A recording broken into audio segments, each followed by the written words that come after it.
Historias de medianoche.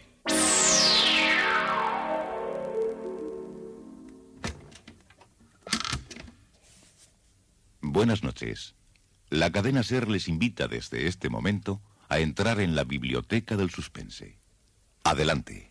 Nos está esperando Narciso Ibáñez Serrador. La primera vez que leí algo de lo que vamos a conocer esta noche fue en un tomo que llegó a mis manos por casualidad, cuando revolví una estantería de libros y revistas en la ciudad de Milán hace de esto 10 años aproximadamente. El extraño libro de páginas amarillentas, tan frágiles como alas de mariposas disecadas, había sido escrito por Hieronymus Zaleucus, un extravagante tunecino de Bizerta. Fue para mí una suerte encontrarme con esa larga descripción de la singular enfermedad en la rodilla derecha del señor Arcularis. Zaleucus pasó toda su vida buceando en temas prohibidos y en los capítulos de aquel libro, El cementerio de los quelonios, había detalles sobrecogedores y desconcertantes.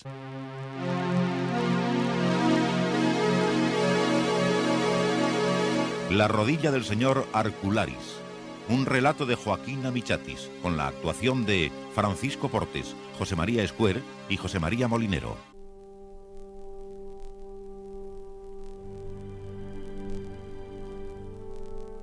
El relato describe fragmentos de la vida de un licenciado en medicina y se basaba en un manuscrito encontrado en la Biblioteca Nacional de Livorno que permite escudriñar el arte y la práctica de los curanderos. Hieronymus Zaleucus comenzaba su relato de esta manera. Declaración prestada personalmente por el propio interesado llamado Luigi Arcularis, licenciado en medicina. Cediendo a la presión de ciertas personalidades y a los deseos de muchos de mis queridos amigos, doy a continuación un relato detallado de mi enfermedad que comenzó hace 7 años con una especie de tumor en mi rodilla derecha. Mi rótula fue aumentando de tamaño lenta y progresivamente hasta adquirir el volumen del puño de una mano, produciéndome dolores tan agudos que a fines de mayo me vi obligado a guardar reposo en mi lecho, rodeado de mi propia miseria que había surgido por el abandono de mis funciones de médico auxiliar en el Hospital de San Mauricio en Livorno. El señor Arcularis alquilaba una habitación a la calle y frente a su ventana se alzaba una casa vacía, en un estado completo de abandono. Un día, la puerta de esa casa se abrió y los hombres del servicio de mudanzas metieron muebles y enseres domésticos. ¿Quién será el vecino de enfrente? ¿Un huraño individuo que nos saluda? ¿Un usurero? ¿Un filósofo o un estudiante? Aquel día, a la hora de la comida, le preguntó a la dueña de la pensión. Por fin se ocupó la casa de enfrente. ¿Sabe usted, señora Paudetti, quiénes son nuestros vecinos? No sé demasiado, pero me han dicho que es un señor solo, un músico. ¿Músico? Violinista. Heredó unas liras de una hermanastra y vino a Livorno a holgazanear. ¿Cómo se llama? Pues lo ignoro. Y poco es lo que me preocupa, señor Arcularis. No me relaciono con el vecindario. Y no supe nada más. Quedé intrigado por conocer al violinista heredero. Pero en los primeros días no se dejó ver, y unas cortinillas opacas cubrían los cristales e impedían ver el interior de la casa. En cambio, el nuevo vecino se dejó escuchar.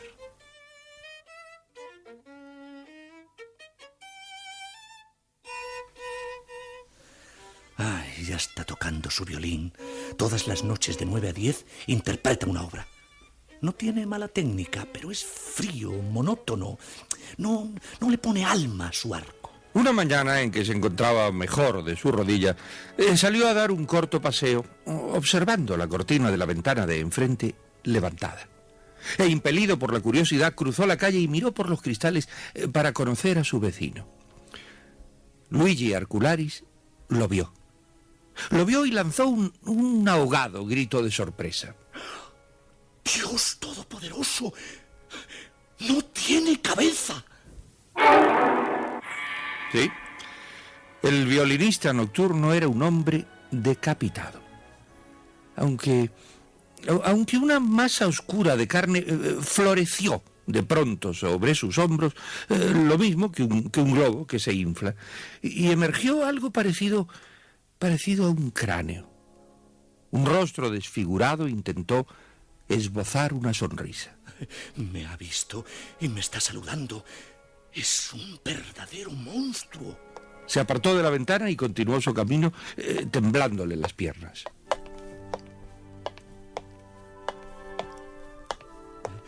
Es un brujo abominable, un sapo deforme que toca su violín embrujado por las noches. ¿Es que la policía no se ha dado cuenta de eso? Voy a tener que informarla. No puede ser un hombre pacífico, un monstruo tan horrible.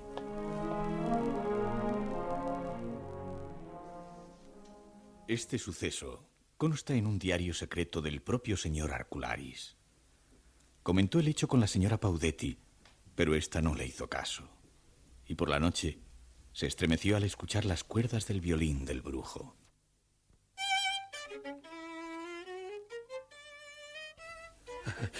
Ya comenzó su serenata nocturna. Tengo que cerciorarme si efectivamente es un brujo. Bajaré y me arrimaré a la ventana para mirarlo otra vez. Y así lo hizo. Cruzó la calle desierta y oscura y se acercó a los cristales de la ventana. Ahora lo pudo ver nítidamente. Era un rostro espantoso, una cabeza abollada y unos ojos enormes que ocupaban todo el lugar de sus mejillas. ¡Santo Dios! No se puede soportar su visión. Es demasiado horrible, demasiado. Y cruzando nuevamente hacia la casa, se acostó temblando de frío y de pavor.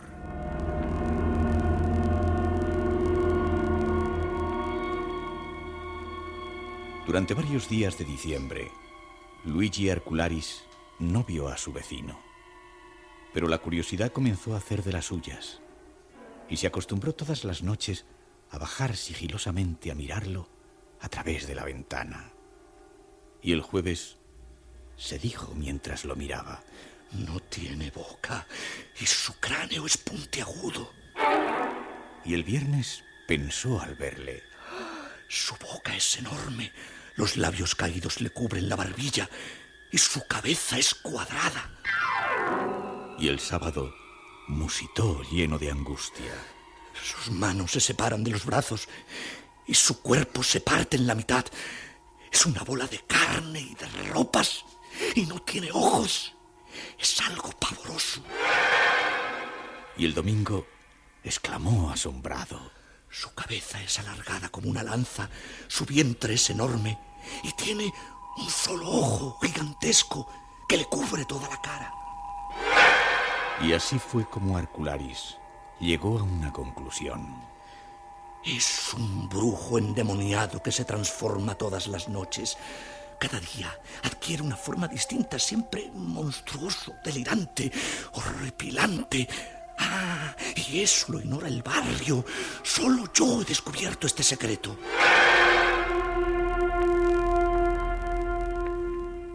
Y desde aquel día, Luigi Arcularis no dijo a nadie el horrible secreto que había descubierto. Cuando paseaba por delante de la ventana y veía aquel rostro que se transfiguraba haciéndole una mueca, él saludaba al brujo amablemente.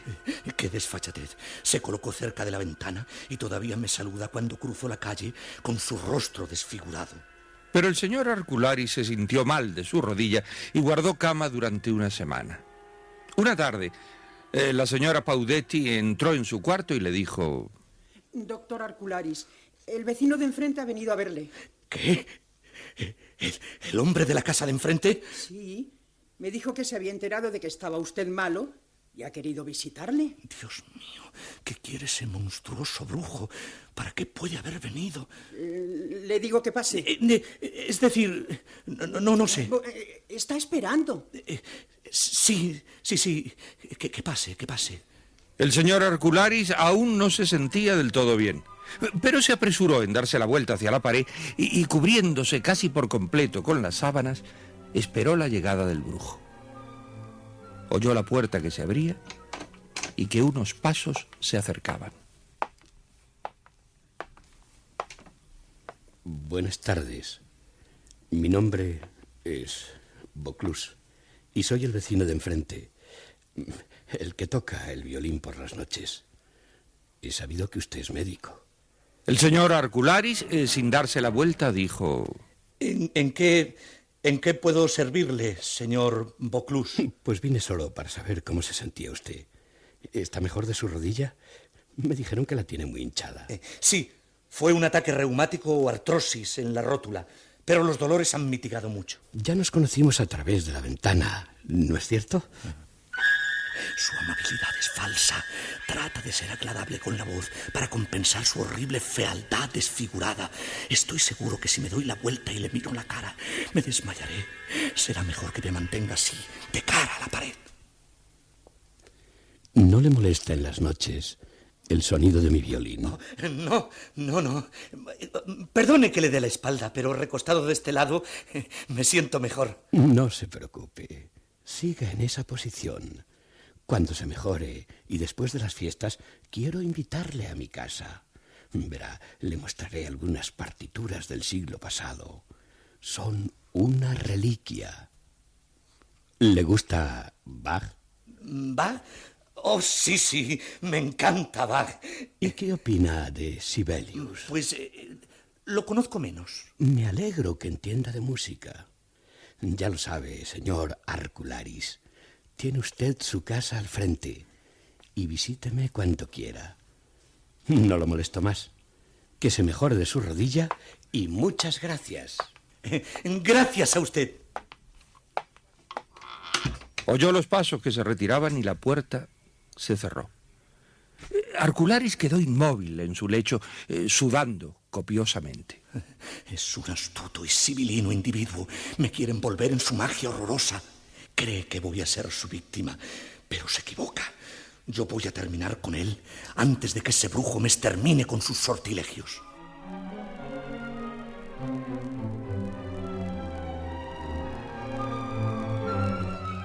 El manuscrito indica que Arcularis adquirió en una farmacia unas pastillas que contenían cianuro de amilo y que las trituró en un mortero. Después vació el polvillo en una botella de Chianti y la tapó con gran maestría. Al día siguiente, el señor Arcularis se la mandó al brujo violinista con el hijo de la señora Paudetti. Ese monstruo debe ser destruido. La policía nunca habría hecho caso de mi denuncia y yo estoy cumpliendo con mi obligación de salvaguardar el peligro de esa cosa repugnante que cambia de forma y se transmuta igual que una nube de azufre. Y aquella noche, cuando fue la hora de cenar, pensó: a estas horas ya se ha tomado el vino mortífero. Muy pronto, cuando esté cenando, sentirá los efectos del veneno. Oh, señor, es pecado exterminar a un monstruo. A la mañana siguiente le despertaron muy temprano. ¡Doctor Arcularis! ¡Doctor Arcularis! ¿Qué ocurre? ¿Qué pasa? Ay, ¿puede venir un momento? El vecino de enfrente ha muerto. ¿Qué le ha pasado? Pues no lo sabemos. Toñoni, el lechero, encontró la puerta abierta y cuando entró vio al señor Vaucluse tendido en el suelo. ¡Ay, qué terrible desgracia! Ay, ¿puede ayudarnos para colocarlo en la cama? Cruzaron enseguida la calle. El pequeño monstruo del doctor Frankenstein había sido exterminado. Entraron en la casa y vio el cuerpo del brujo tendido boca abajo. Arcularis se inclinó hacia él y lo auscultó. Está muerto, no hay duda. Tiene que haber sido un ataque al corazón. Yo voy a llamar a la ambulancia de todas maneras. Colóquenlo en la cama mientras tanto.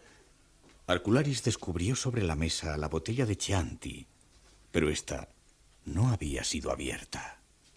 Ayúdeme usted, cójalo por las axilas. Yo lo haré por los pies.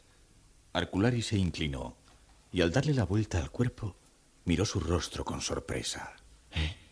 ¿Qué es esto? Es un hombre de rostro aristocrático, rasgos nobles, gesto sereno. ¿Este es el señor Vaucluse, el deformado individuo de cabeza cónica? ¿O es otra transfiguración del brujo? El caso fue que dejaron sobre la cama el cadáver del violinista y el señor Arcularis se apartó desorientado hacia la ventana que daba a la calle, pensando que su vino envenenado había sido inútil.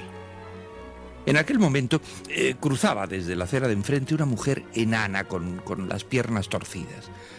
Arcularis la miró con horror. Su cara era puntiaguda, tenía un solo ojo y su cuerpo se desintegraba. Aquella repugnante mujer se acercó a la ventana y desde la calle gesticuló gritando: ¡Doctor Arcularis! ¡Ya he llamado a la ambulancia! ¡Van a venir ahora mismo! Sí, la enana deforme era la señora Paudetti, la dueña de la pensión. Dios mío, ahora lo comprendo todo. Es el cristal que desfigura la visión, el vidrio de la ventana que acorta o alarga los rostros.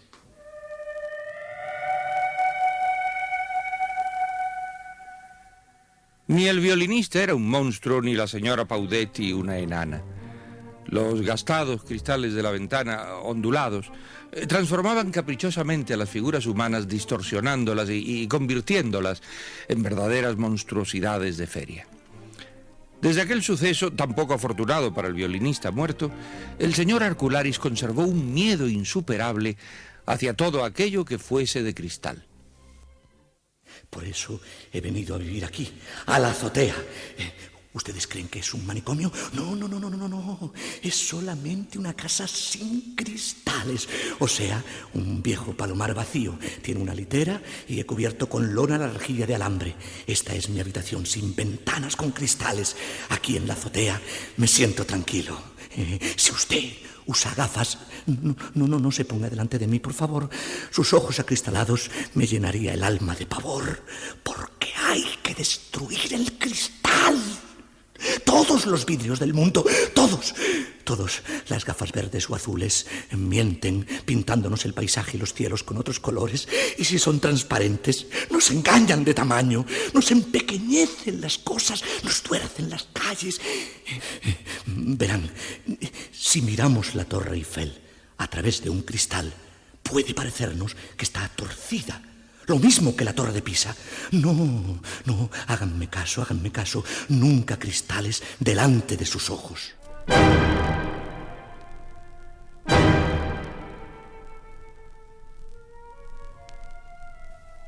Pues sí. Por lo que parece, nuestro licenciado en medicina, el señor Arcularis, estuvo muy cerca de perder la razón con todo aquel triste asunto y así lo asegura el libro de Hieronymus Zaleucus. El motivo principal del manuscrito era sin duda el mal que aquejaba la rótula derecha del licenciado señor Arcularis. Era evidente que la rodilla del doctor había empeorado y se reseñaban en los escritos una serie de recetas, cataplasmas y pomadas de alcanfor y sésamo bastardo que se aplicaba en su rodilla enferma. No atinaba a diagnosticar las causas de la inflamación de los tejidos y del ligamento lateral externo. Así también la hinchazón continuaba entre la aleta externa y el tendón rotular. Los dolores comenzaban a ser continuados. Varios amigos médicos del hospital de San Mauricio llegaron junto a mi lecho del palomar de la azotea. Uno de ellos me señaló la posibilidad de una infección provocada por ciertas especies microscópicas de vermídeos o moluscoideos. Pero ningún tratamiento eficaz pude aplicar a mi rodilla, que se hallaba hinchada y enrojecida.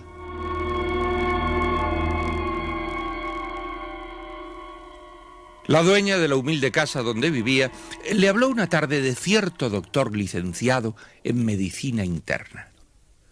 Son maravillosas las curas realizadas por el caballero de Rívoli, llamado don Antonio Fardela de Calvelo.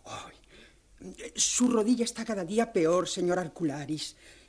Quisiera equivocarme, pero presiento que de seguir así, la pierna y aun la vida podéis perder. Antonio Fardela de Calvelo. El canónigo Berini hablaba siempre de él. ¿Quién pudiera llegar a Sicilia? Va a ser muy penoso para mí trasladarme a la isla. Mi rodilla me tiene imposibilitado y el viaje es largo. Yo puedo conseguir un carruaje que os deje en el puerto de Piombino. Unas angarillas y 2 muletas después harán posible que podáis embarcar en cualquier pesquero que cruce hasta las costas de Sicilia. La buena ayuda de aquella mujer y la consideración de algunos vecinos hicieron posible el desesperado viaje de Luigi de Arcularis a las tierras lejanas de Sicilia. Primero, en un viejo carruaje. Luego, en un pequeño velero de pescadores. Y después, la costa de Sicilia. Había desembarcado en el puerto de Santa Ágata y el pequeño poblado de Rivoli se hallaba hacia el interior cerca del pueblo de Tortorici. Montado en mi lenta cabalgadura, inicié la última etapa a través de la campiña. Ya casi no estaba impaciente por llegar ante el doctor Fardela. Mi rodilla no me dolía y todo me estaba pareciendo un hecho remoto del cual ya no formaba parte. El cielo brillante comenzó a oscurecer y todo se tiñó de rojo.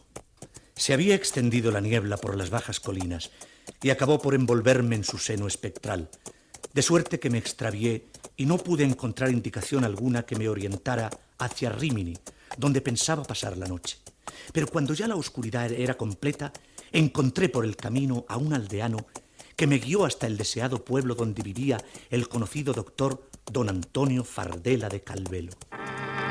Aquella misma noche consiguió ser recibido por el médico. Era un hombre de cara redonda, cabellera blanca y gruesas cejas negras. Su mirada era bondadosa y penetrante. Observó la hinchada rodilla de Luigi de Arcularis y luego se sentó en un sillón de alto respaldo y, juntando sus manos, comenzó a hablar. Señor Arcularis, tengo necesidad de hacer algunas preguntas antes de efectuar un prolijo examen de vuestra rótula. Estoy a vuestra disposición. ¿Cuánto tiempo hace que padecéis esta hinchazón en la rodilla? De muy joven comencé a sentir dolores en esta pierna. En ese tiempo era yo un mozalbete que trabajaba limpiando los suelos de piedra y mármol de la parroquia de Trepani. Después las molestias desaparecieron. Años más tarde, para ser más exacto, hace 7 años, y estando finalizando mi carrera de medicina, comenzaron los agudos dolores. ¿Sufristeis algún accidente en ese lapso? Es decir, tuve una desagradable experiencia en el cementerio de Monteferrato cuando quedé enterrado entre el barro de un subterráneo y casi muero asfixiado. Tanto mis manos como mis rodillas quedaron ensangrentadas al arrastrarme sobre piedras cortantes, pero me recuperé enseguida de mis heridas. ¿Cuándo comenzó la inflamación? Hace apenas un año. La rodilla empezó a hincharse en su parte ósea y los pinchazos comencé a sentirlos más frecuentemente. Varios médicos consultados en Livorno me recetaron compresas y cataplasmas de hierbas y raíces, sin que notara yo ninguna mejoría. Estos últimos meses la hinchazón aumentó rápidamente hasta adquirir este volumen que veis ahora, que casi imposibilita que camine. Todo el mundo admite en nuestros días que en el cuerpo humano se albergan gran cantidad de gusanos. Se ha comprobado, por ejemplo, que tratando la dentadura con vaporizaciones de extracto de baleño, se ven salir por los intersticios infinidad de parásitos de reducido tamaño. Hay otros gusanos que se alojan en la piel. Y el gran médico Gramwaldi, en su método Mendicus Instrumentis, describe una especie de oruga parásita, a la que dio el nombre de bovina, que se incrusta en las articulaciones óseas.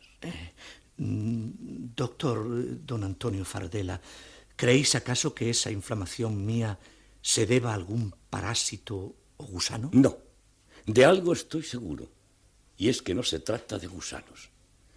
La causa de vuestro mal es algo mucho más extraordinario, que tendré que determinar después de varios exámenes y que haré en estos días. Os alojaréis en mi propia casa para mayor comodidad. Mañana iniciaremos el estudio de vuestro mal, señor Arcularis.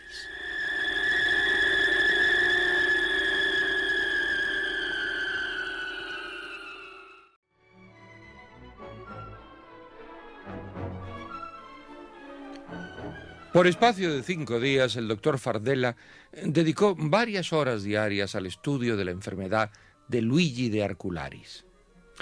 Cada día el doctor se mostraba más silencioso y preocupado y consultaba gruesos libros de medicina. Luigi de Arcularis comenzó a sentir que sus nervios le consumían y además los dolores de su rodilla no cedían. En la mañana del sexto día, Antonio de Fardela se sentó frente a él. Era evidente que los exámenes habían terminado. Señor Arcularis, debo confesar mi desconcierto para diagnosticar la índole de su mal. Entiendo que no ha podido averiguar la causa de la inflamación de mi pierna. Teorías tengo muchas, pero todas las conclusiones confirman que el mal es una quelonis, aunque más valdría que estuviese equivocado. ¿Quelonis? Nunca oí ese nombre en enfermedades. ¿Es incurable? Su enfermedad puede tener un desenlace fatal. Pocas, muy pocas quelonis aparecen en un siglo. ¿Y cuál es su origen? Es un campo desconocido. Escasos libros la mencionan. ¿Habrá algún tratamiento? Para sus dolores existen ciertos calmantes. La belladona y otros extractos vegetales podrán mitigar un tanto vuestros sufrimientos, pero el mal irá en progreso. ¿Quiere decir que perderé mi pierna? Es lo más probable. Luigi de Arcularis se había encogido en su asiento y cerró los ojos. Pero el doctor Fardela no había finalizado el informe.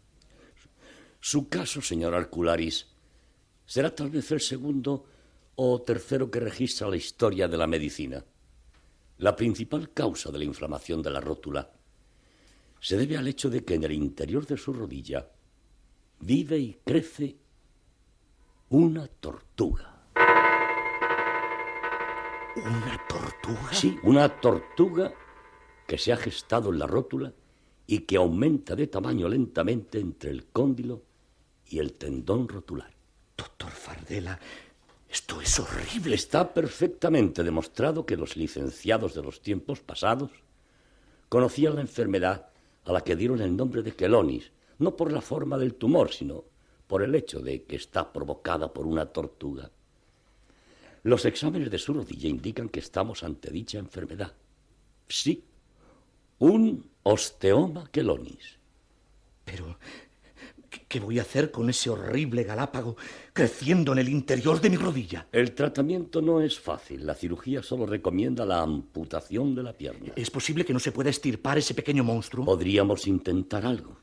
No le aseguro si obtendremos éxito. Me someto a cualquier operación, doctor Fardela. No es ninguna operación lo que pienso aconsejarle. Detrás de aquella cadena de montañas del horizonte están los montes Nebrodi. Y a más de medio mes de viaje existe un derruido monasterio. En él vive un anciano monje de mucha experiencia en tratamientos de osteopatías. Su sabiduría en curaciones de enfermos ha sido constatada por una expedición de licenciados de Roma que en años atrás lo visitaron. Considero que él sería el único que podría indicar un tratamiento para sanarle, señor Arcularis.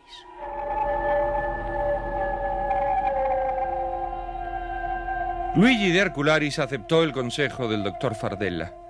Partiría hacia el monasterio del Alto Nebrodi. Reposaría unos días hasta preparar los detalles de su largo viaje. Aquella tarde entró en su habitación una muchacha que traía una bandeja con un vaso de leche y un plato de galletas. Me llamo Loreto. Soy hija del doctor Fardela. ¿Cómo se ha sentido, señor Arcularis? Estoy muy inquieto por el próximo viaje. Mi padre ha conseguido un guía que podrá encaminarle a través del valle y por la montaña. No es fácil encontrar el único camino que existe. ¿Un solo camino? Sí, es la única senda que lleva al monasterio. Él lo guiará hasta dejarle en las puertas del deshabitado templo donde vive el monje. No tiene por qué estar desanimado. Todo saldrá bien.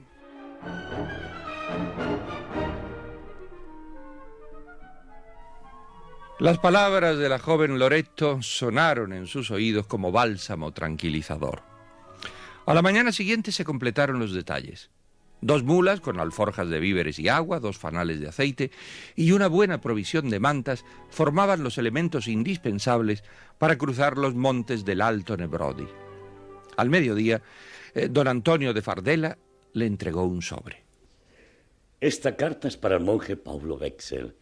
Recomiendo sinceramente su caso y le pido que ponga a vuestro servicio sus conocimientos médicos. ¿Cuándo voy a emprender el viaje? Está todo dispuesto para que mañana al amanecer salga de la villa. Que tenga un venturoso viaje, señor Arcularis. Sin embargo, todos los preparativos quedaron postergados. Luigi de Arcularis aquella noche sufrió una crisis en su dolencia. Sintió agudos dolores en la rodilla y la fiebre le llevó al delirio. Observó siluetas confusas que le rodeaban en la noche. El rostro del doctor Fardela se agrandaba delante de sus ojos y escuchó una voz entre la espesa neblina que rodeaba sus sentidos. Es la fiebre negra. La fiebre negra. La fiebre negra. La fiebre negra. La fiebre negra. Luigi de Arcularis perdió la noción de los fantasmas que le envolvían y luego se sumió en completas negruras y silencio. Durante un tiempo indefinido, yo fui en mis afiebrados delirios una conciencia incorpórea, dotada de un campo visual más amplio de lo normal. Flotaba libremente en el espacio y retrocedía en el tiempo. Me repugnaba contemplar mi propio cuerpo en el contenido de mis pesadillas. Solo después de repetirse el mismo sueño, comprendí que mi subconsciente trataba de revelarme la verdadera causa de mi dolencia en la rodilla.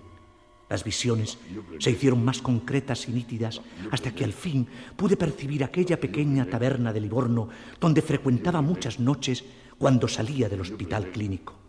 Me vi en una mesa hablando con mis amigos de la Facultad de Medicina. Era como presenciar en un caleidoscopio retrospectivo un fragmento de mis años de licenciatura.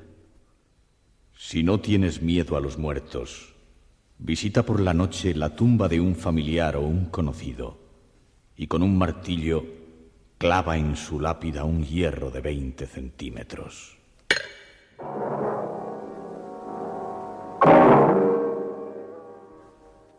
Todo había comenzado hacía 6 años, cuando Luigi de Arcularis aseguró a sus amigos que el miedo no era un instinto, sino una debilidad física del hombre. El joven Arcularis, estudiante de la Facultad de Medicina, salió aquel día de la biblioteca de Santa Genoveva y, atravesando la plaza, se introdujo en el portal del primer patio. ¿Ha visto entrar a Angelo Brunello? Sí, señor Arcularis. Llegó hace unos momentos. Está con el joven Mauricio, en el aula del segundo patio. Gracias, Gino.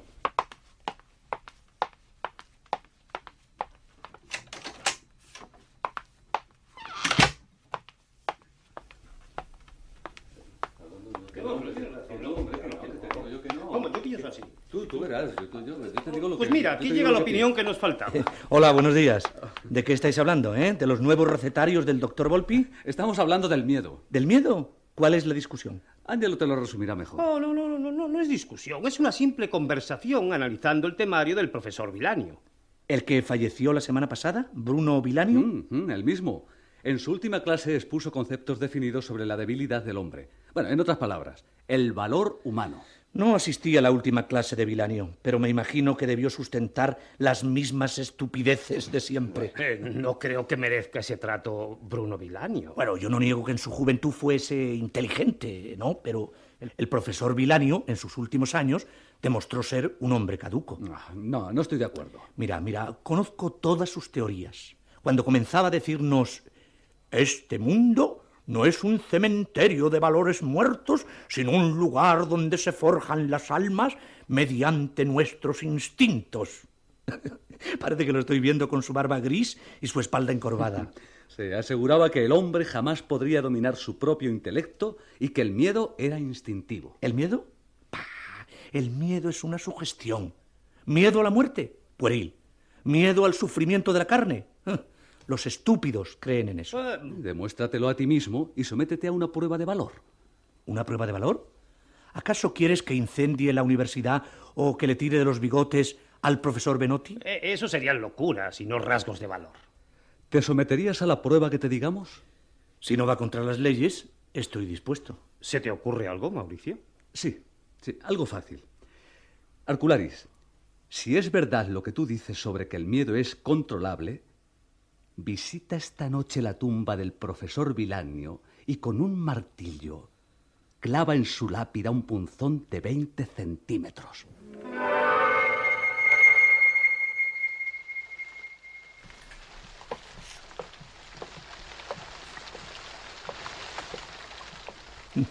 pueril. La prueba no tiene dificultades. Incrustar un clavo sobre la losa de cemento es algo infantil. Es ridículo que eso constituya una prueba de valor. Pero si para mis amigos constituye algo heroico, lo haré. Lástima que el tiempo es desapacible. Ha comenzado a llover. Voy a bañarme en mi misión de valentía.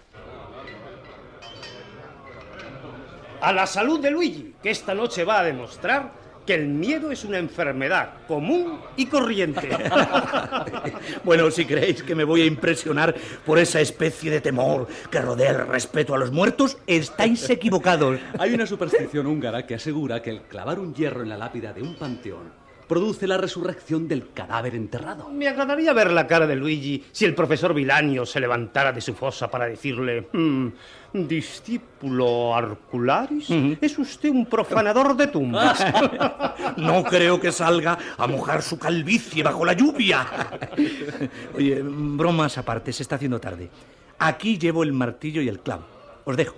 Mañana podréis constatar si está o no este pedazo de hierro clavado en la losa de la tumba. Espera, quiero acompañarte.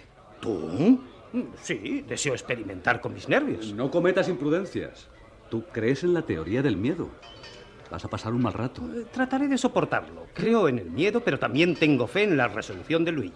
Al miedo hay que vencerlo. Te aseguro que nos divertiremos un rato en el cementerio. Angelo, no vayas. La prueba será completa. Un valiente y un cobarde. Veremos quién resiste más. El joven Luigi de Arcularis y Angelo cogieron un carruaje que les dejó en la puerta principal del viejo y abandonado cementerio de Monteferrato, en las afueras de Livorno.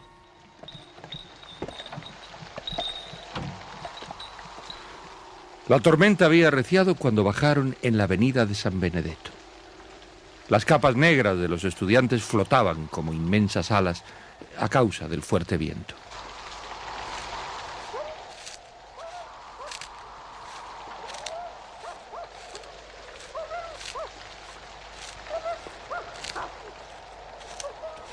Parece que el viento se empeña en impedir nuestra entrada. No pudimos elegir mejor noche para realizar esta broma.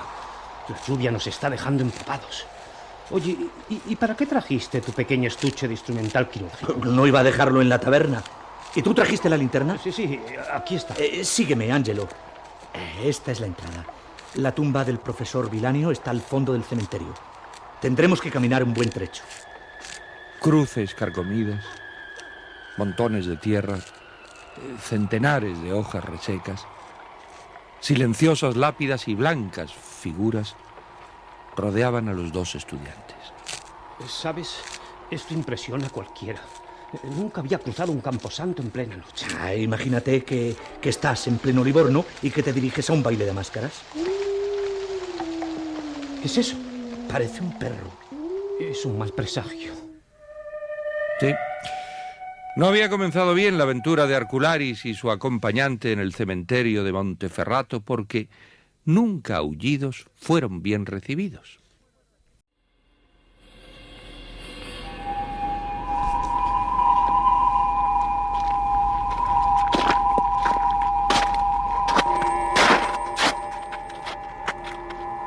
Luigi de Arcularis avanzaba decidido por la avenida rodeada de cipreses. Detrás de él le seguía la figura de Angelo. Después de esta avenida de cipreses, hemos de torcer a la izquierda. Detente un momento, Luigi. Créeme que estoy tratando de estar sereno, pero es deprimente esta soledad. Me siento mal, te lo juro. Es la tensión nerviosa. Tranquilízate. Espera. Observa ese epitafio de aquella tumba. Abandona las sombras y regresa. Parece que me lo dijera a mí. ¡Ay, idiota! Es una frase literaria dirigida al difunto de ese panteón. Sigamos. No puedo. Me siento derrotado. Intenté hacerlo, te consta, pero no resisto más. Te esperaré en la puerta de entrada. Ahora que estamos a un paso de la tumba del profesor, ¿te arrepientes? Confieso mi debilidad. Tú eres más fuerte. Toma, te dejo la linterna. Me voy. Si tú lo quieres, te vas a mojar igual. No te dejes dominar por el miedo. Desde la entrada escucharás mis martillazos.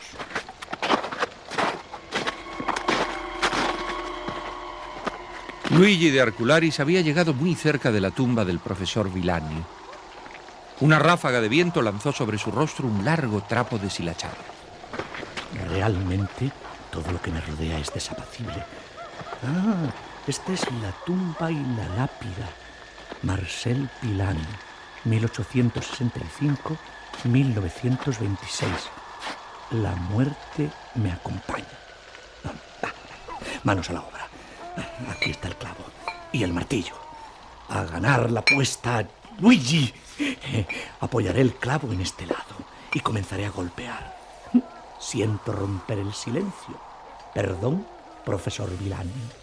Sospecho que el martillazo retumbará en su cabeza. ¡Dios! La losa está dura. Tendré que golpear más fuerte. Es desagradable. Más fuerte. Me da la impresión de que todos los difuntos están pendientes de mis martillazos. Luigi Arcularis había comenzado a impacientarse. El clavo sobre la losa se había incrustado levemente, pero una pequeña cruz de madera se desplomó en aquel instante sobre él. ¡Ay! ¡Qué estupidez!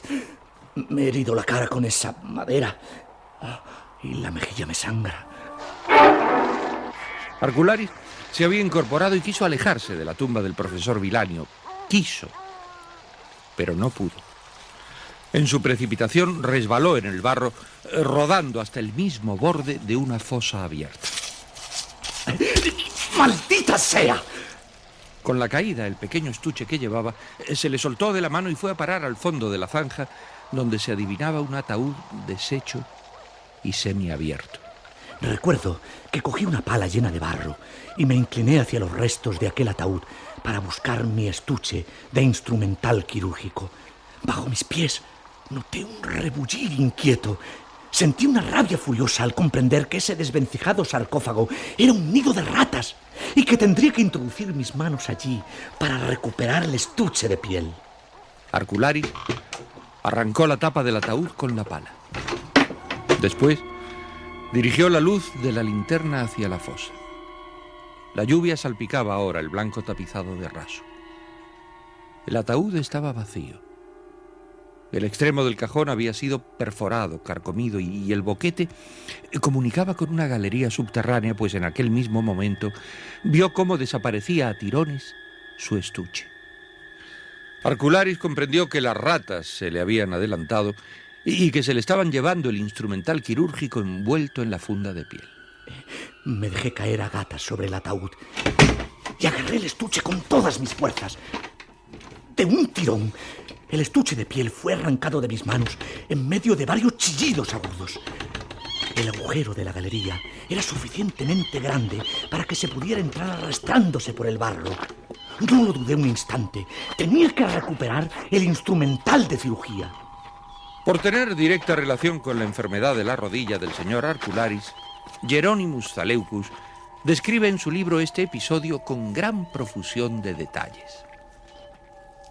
Arcularis se había introducido en la estrecha madriguera.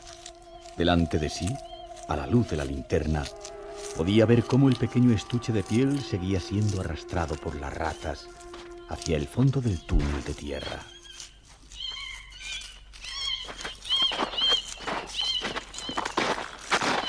Trató de arrastrarse lo más rápidamente que podía, pero había momentos en que apenas era capaz de avanzar aprisionado entre las estrechas paredes de tierra mojada. El aire se hacía irrespirable por el hedor de la carroña. Decidí que si no alcanzaba el estuche en algunos metros más allá, volvería para atrás. Cruzó varias bocas de túneles adyacentes. Las paredes de la madriguera estaban húmedas y pegajosas.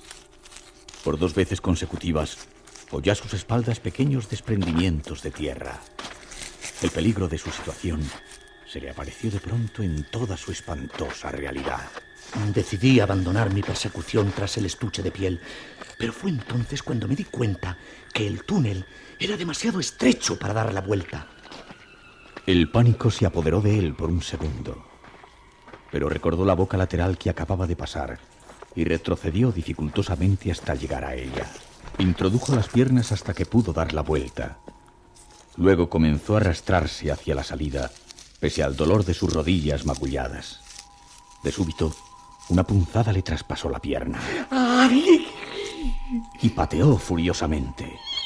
Oyó un chillido penetrante y el rumor presuroso de una multitud de patas que se escabullían.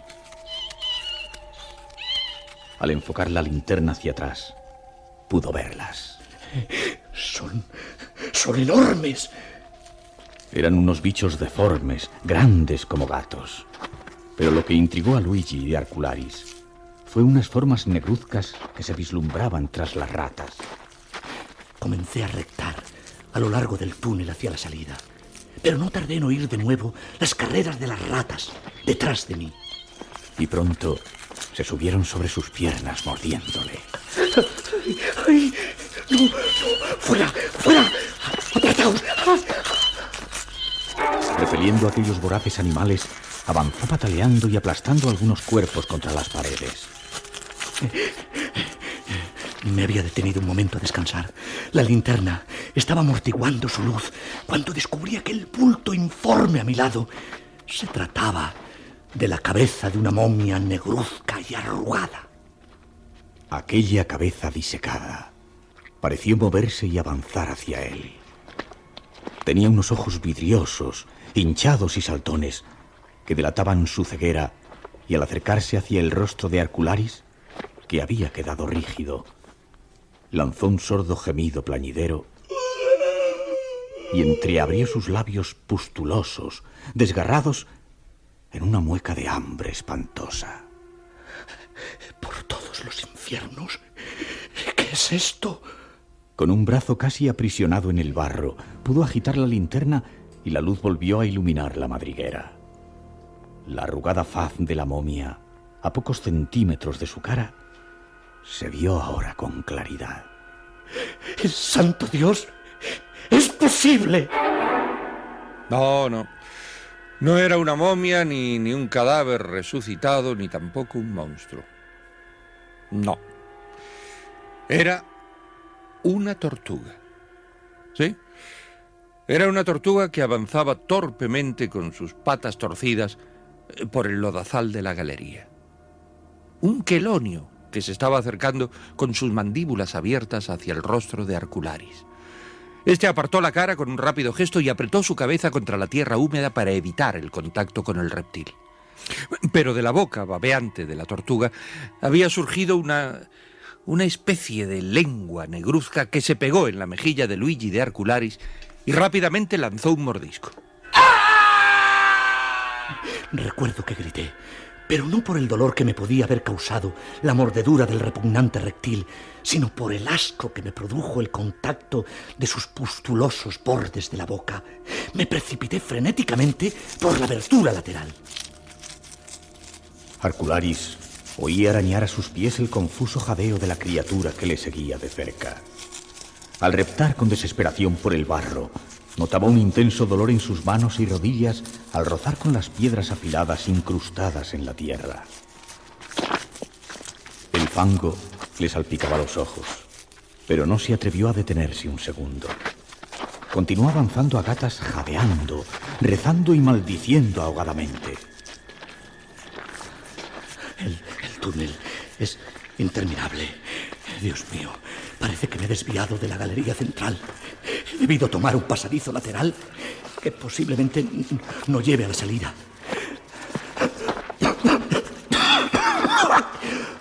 Cada vez el aire es más sofocante y el hedor es insoportable. Estoy deslizándome debajo de las fosas del cementerio. Estoy rectando bajo decenas de féretros con despojos de cadáveres. Y la humedad, el agua que rezuma de la tierra, lleva impregnada el aroma del barro mortuorio. Observó entonces que se hallaba bajo una piedra plana encajada en la parte superior del túnel que le oprimía su espalda al tratar de avanzar. Y no podía detenerse porque las ratas con chillidos triunfales se precipitaban de nuevo sobre él con la voracidad pintada en sus ojillos. Luigi de Arcularis estuvo a punto de sucumbir bajo sus dientes. Y fue entonces cuando sintió en su rodilla derecha en el centro de la rótula aquellos afilados pinchazos que se incrustaron en el hueso. Al removerme por el dolor que sentí, pude encoger mi pierna derecha. Las ratas habían arrancado la pernera del pantalón y la rótula de mi rodilla estaba ahora cubierta por un sinfín de pequeños caparazones que se aferraban a la carne igual que sanguijuelas. Me di cuenta de que me estaba arrastrando por encima de un nidal de aquellos silenciosos seres. Había decenas de diminutas tortugas. Ahora ya notaba debajo de mi cuerpo cómo bullían y se incrustaban con sus patas en mi estómago y recorrían por mi vientre y las piernas, igual que cangrejos de río. No podía hacer nada para apartarlas de mí. Y muy pronto noté que mi cuerpo entero estaba cubierto por diminutos quelonios voraces que trataban de rasgar mi piel para alimentarse.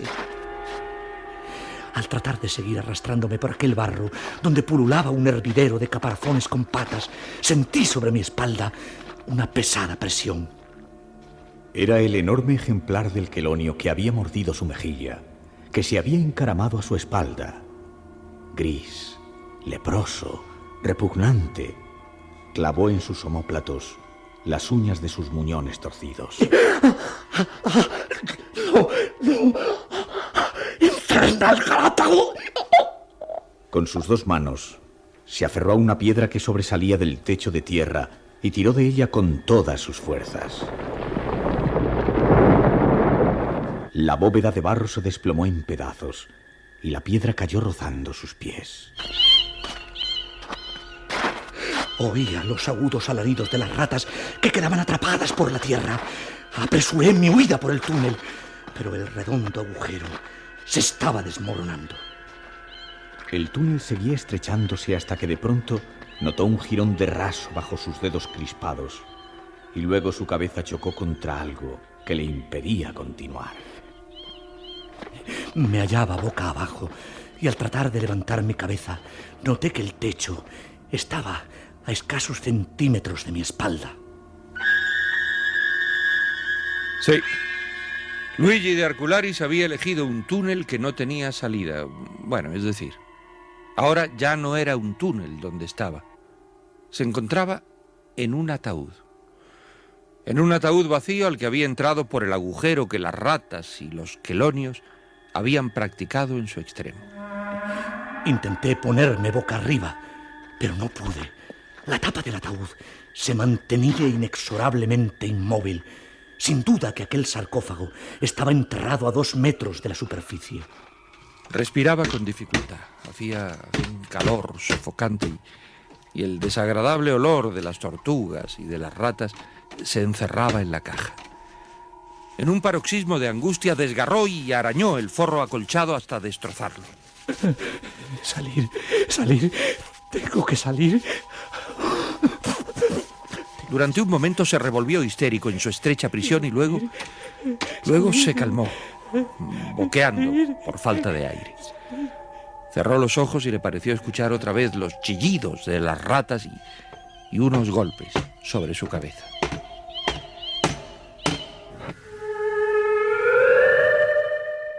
Nunca creímos que pudieras volver a respirar. Cuando te sacamos del ataúd, te lo juro, Alcularis, estabas muerto. El doctor Sapri y Bentetone presionaron tu pecho durante más de 5 minutos. Te entubaron la tráquea y te inflaron de oxígeno. A ellos les debes la vida. Cuando llegamos en la madrugada frente a la tumba del doctor Vilanio, nos dimos cuenta que habías penetrado en el túnel de una fosa de al lado.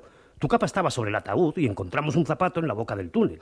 Nos hubieras visto excavando la tierra fangosa, Angelo, yo, el doctor Sapri y 2 sepultureros. Dejamos una zanja de 18 metros. Y al final escuchamos en un ataúd que apareció en el barro los arañazos y golpes que dabas en la tapa. Fue algo milagroso. Cuando abrimos el sarcófago, estabas boca abajo, inmóvil, la boca abierta, y tu cara era una poesía en azul y violeta. ¿Puedes decirme qué puñeta buscabas dentro de ese nido de ratas, boca abajo en un ataúd?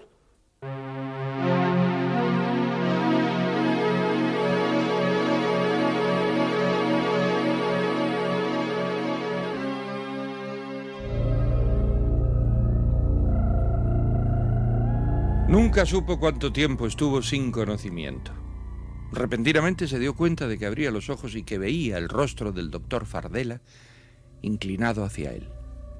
Se recuperará pronto, señor Arcularis, y podrá dirigirse al monasterio de Nebrodi. Una semana después, el 5 de mayo de 1926, y a primeras horas de la madrugada, Luigi de Arcularis emprendía la marcha hacia los montes del Alto Nebrodi. Al anochecer, acampamos al lado de unas grandes rocas. Los dolores en mi rodilla aumentaron por la noche, por el esfuerzo realizado. Al amanecer, volvíamos a emprender el viaje y durante 3 días seguimos remontando el sendero de la alta montaña. Un sol ardiente surgía de las montañas, abrasándonos durante todo el día. Me sentía desfallecer, presentía que no llegaría al monasterio, caería 1000 veces antes de mi cabalgadura, agotado por la fatiga. El 17 de mayo, y cuando ya llevábamos 12 días de viaje, sentí que mi cuerpo se negaba a obedecer. Me era imposible seguir, y prefería morir en estas montañas que proseguir avanzando. Mi rodilla estaba cada vez más inflamada, y aquel maldito parásito seguía corroyendo mis huesos. La horrible tortuga continuaba creciendo en el interior de mi rótula.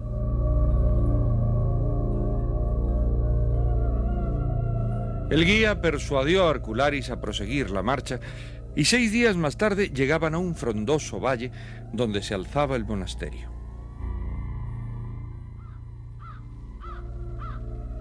Cruzamos un portón abandonado. Altos matorrales y arbustos rodeaban el viejo y derruido edificio. Por primera vez respiré un poco de paz. Una fuente de 3 caños por los que brotaba agua transparente se divisaba en el rincón del jardín. Arcularis se acercó a refrescar su rostro. ¡Ay, maravillosa agua! Uy, me siento revivir con este frescor. Apoyado en el borde de la fuente, el médico humedeció su cara y después levantó la cabeza y su mirada se transfiguró. No puede ser. En el centro de la fuente había, en piedra tallada, una tortuga. Una repugnante tortuga de piedra. Arcularis se apartó de la fuente y penetró en el monasterio. Encontró al solitario monje Paulo Wetzel en una de las múltiples salas vacías llenas de polvo, cascotes, piedras y telarañas. El monje vestía una gastada túnica blanca. Leyó el escrito del doctor Fardela y acto seguido examinó la rodilla del médico en un pequeño cuarto. No estaba equivocado don Antonio Fardela al deciros que padecéis un osteoma chelonis. ¿Es verdad entonces que dentro de mi rodilla vive este repulsivo animal? Sí, pero la tortuga que se desarrolla en vuestra rótula tiene pocas semanas de vida y el reptil está todavía ciego. ¿Ciego? Sí, ciego. Dentro de una semana a lo sumo, la tortuga obtendrá la visión y eso es lo que vamos a tratar de impedir, pues si damos tiempo a que el quelonio abra sus ojos, vuestra muerte es tan cierta como inevitable.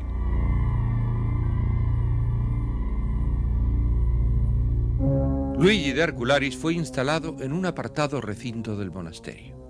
Allí, el monje Paulo comenzó su extraño tratamiento. Mantened la pierna en posición recta y levemente levantada. Los dolores se acentúan. Por los alrededores de este monasterio crecen una variedad de plantas y pequeños arbustos de extraordinaria eficacia para sanar muchas enfermedades. Las hojas de Cryptolepis contienen un compuesto parecido a la quinina que extermina a los parásitos enquistados. La Rauvolfia serpentina también es de rápida acción. Su raíz se puede usar contra toda clase de reptiles. Esa será la base de nuestro tratamiento. 2 noches más tarde, y cuando Arcularis ya desesperaba tendido en el camastro sin saber nada del monje Paulo, este apareció con varios recipientes de barro y unas ramas que despedían una fragancia parecida al eucaliptus. Aspire las sales que le traigo. Esta noche comenzará a ingerir una infusión caliente. Es indispensable para atacar al parásito. La infusión y unas cataplasmas en su rodilla obligarán a salir de la rótula a la ciega tortuga perforando el hueso, ella misma. ¿Ella perforará el hueso de mi rodilla? Inevitablemente. Y es mejor que así lo haga y emerja del interior. Tendrá que aguantar el dolor que le causará eso. Tenga calma y esfuércese para soportar lo peor. Aquella noche de Arcularis volvió a sentirse afiebrado. Una nebulosa cortina ahogó su consciente. Le pareció ver que las plantas trepadoras del jardín entraban por su ventana para atacarle. Se arrastró por la vacía habitación y bajó al patio central sin saber a dónde iba. La hiedra quiere estrangularme. Lo presiento. Debo huir de ella, alejarme de sus ramas envolventes. Algo buscaban sus ojos cerrados. Algo trataban de encontrar sus vacilantes manos. Después, allí, en el oscuro jardín, no supo nada más. El frío del agua le hizo volver en sí. Estaba sumergido en el estanque del patio y sus manos se aferraban a la tosca piedra de la tortuga. Dios mío, ¿cómo pude llegar aquí? A la horrible piedra de la tortuga del estanque.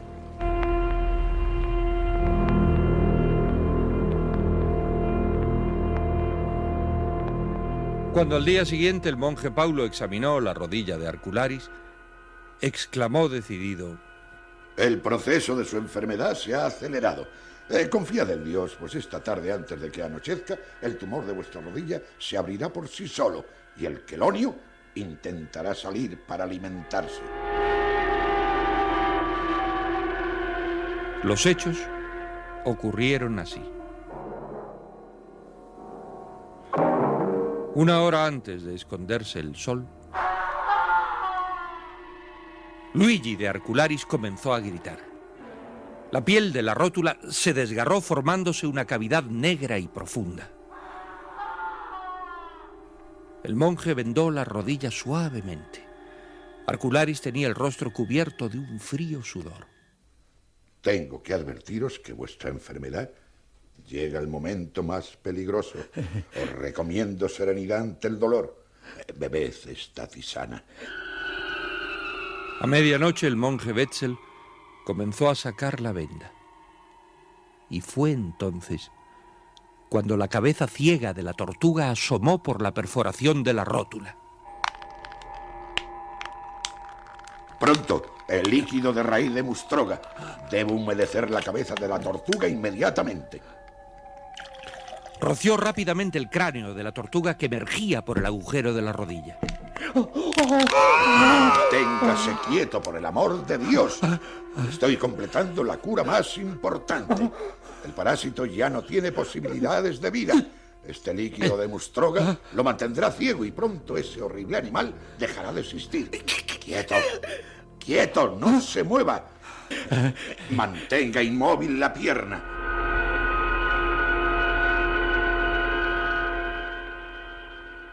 Las horas que siguieron a esta insólita curación fueron las más penosas para Luigi de Arcularis. Su respiración se agitaba y todo él se estremecía en una especie de ataque epiléptico.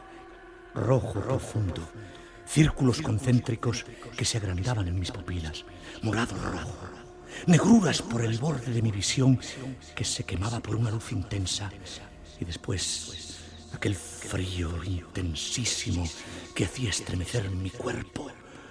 Vértigo, mucho vértigo, igual que si estuviera cayendo por un precipicio, el vacío de un aire espeso. Si la tortuga abre sus ojos, su muerte es tan cierta como inevitable. Debemos cegar el quelonio para lograr dominar la enfermedad.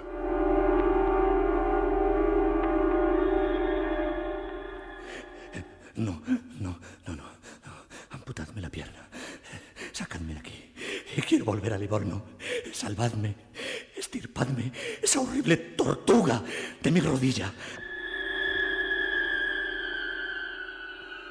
La abominable tortuga murió al amanecer y solo entonces Luigi de Arcularis pudo sumirse en un profundo sueño. Sueño durante el cual el monje Paulo extirpó el cuerpo del reptil y su endeble caparazón gris. La fiebre de Arcularis había desaparecido. El mal de su rodilla había remitido. Cuando por fin abrió los ojos, una completa oscuridad le rodeaba. Qué extraño. Es de noche otra vez. Y sin embargo... ¡A mí! ¡A mí! ¡A mí! ¡Venid pronto! ¡Venid pronto! Esperad. ¿Qué os ocurre, señor de Arcularis? Tened calma. Vuestra vida está a salvo. La tortuga fue extirpada de la rodilla. Dios mío, decidme, el sol entra por mi ventanal cubriendo el camastro de luz. Naturalmente, señor de Arcularis. La mañana ha comenzado y el sol levantó sus rayos hasta el monasterio. No puede ser. ¿Qué le ocurre? Estoy ciego. Ciego. Era cierto. Luigi de Arcularis había quedado ciego. La mezcla de infusiones de hierbas y raíces que tomó para exterminar al parásito había atacado también sus órganos visuales, dejándole sumido en la oscuridad. El elixir de Mustroga fue vuestra salvación, pero dañó también la vista. La mácula lútea, el cristalino y parte de la córnea han sufrido un deterioro irreparable. Fueron vanos los esfuerzos del monje Paulo para reconfortar a Luigi. El médico se sumió en la desesperación y 2 noches después avanzó por los pasillos, caminando torpemente con un tosco bastón. Se alejó del monasterio del Alto Nebrodi, descendiendo por la montaña hacia el valle. A través de las mesetas silenciosas, el médico ciego caminó durante varios días, creyendo seguir la senda que lo llevaba a la villa de Rivoli. 100 veces rodó por la tierra resbalando y cayendo, y otras tantas siguió su caminata y lanzaba a los aires un angustiado grito. ¡Doctor Fardela! ¡Ya regreso! ¡Ya regreso, doctor Fardela! Y la silueta de Luigi de Arcularis se perdió en los abismos.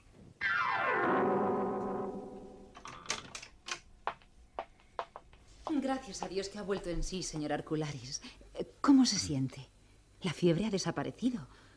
¿Qué es lo que le asombra tanto? ¿Cómo he llegado aquí? Escapé del monasterio, desesperado. Recuerdo que descendía por los montes, me despeñaba por un precipicio al vacío. No se ha movido de esta casa. Ha estado sumido en el delirio durante 7 días. Hubo un instante en que temimos por su vida. Pero afortunadamente todo pasó y se ha recuperado. Pero ¿y mi viaje al monasterio? Yo atravesé las mesetas y llegué al viejo monasterio del Alto Nebrodi. Ya le dije que no se ha movido de este lecho. Mi padre le explicará lo ocurrido. Padre, el señor de Arcularis ha recobrado el conocimiento. Era de esperar. La fiebre desapareció hace 24 horas. Doctor Fardela, ¿Sí? ¿Qué ha ocurrido? Recuerdo que me atendió el monje del monasterio, que me hizo complicadas curaciones en mi rodilla y que perdía la vista. Su estado febril lo ha llevado muy lejos. Muy pocos son los que resisten esa fiebre negra.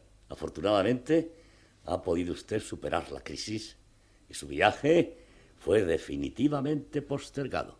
Entonces mi tumor de la rodilla sigue igual. La horrible tortuga que me consume sigue desarrollándose en mi rótula. Tengo una buena noticia que darle. La inflamación de su rodilla ha desaparecido. No puedo explicarme las razones. ¿Y el abominable reptil que se gestaba dentro de mi rótula derecha?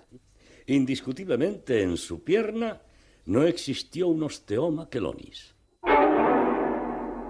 Si bien todo había sido explicado, el doctor Fardela no pudo aclarar el por qué la rodilla de Arcularis presentaba una profunda cicatriz. Puedo asegurarle que yo no intervine quirúrgicamente en su rodilla. Esta cicatriz no la tenía. La cicatriz cubre la perforación que el horrible quelonio me produjo cuando soñé que salía de la rótula. Días más tarde se embarcaba en una goleta rumbo a Livorno.